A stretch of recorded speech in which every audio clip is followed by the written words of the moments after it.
Okay guys, ni barang daripada Altero lagi.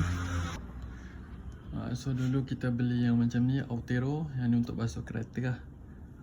Sebab dia punya produk padu-padu.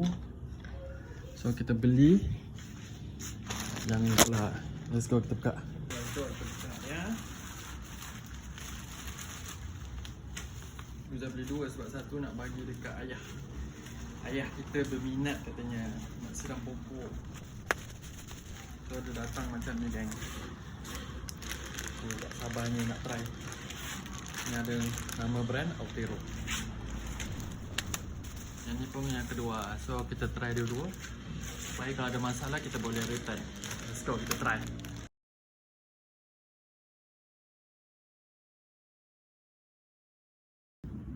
Okay, kalau kita tengok sini tak ada leaking geng.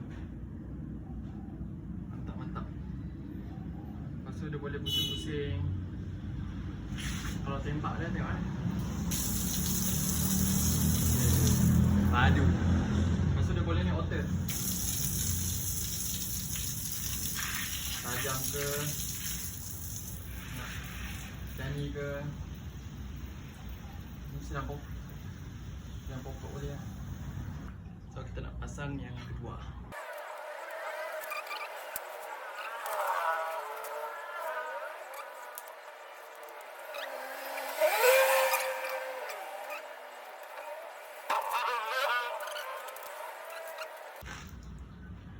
So dia punya connector ni ada dua saiz lah maksudnya.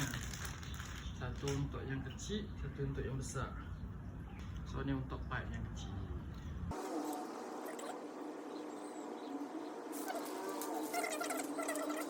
Cara masuk senang je. Orang tekan dia dengan bunyi.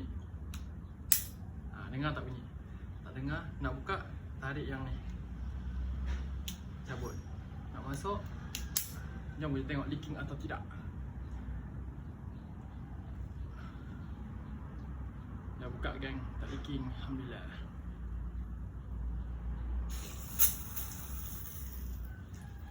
Okay, tak ada leaking.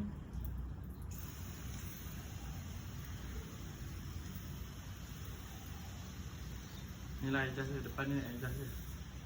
Nak besar ke, macam tu ke, nak tembak.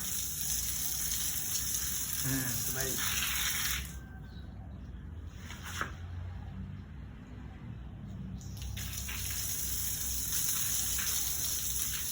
Boleh beli dekat beg kuning. Assalamualaikum.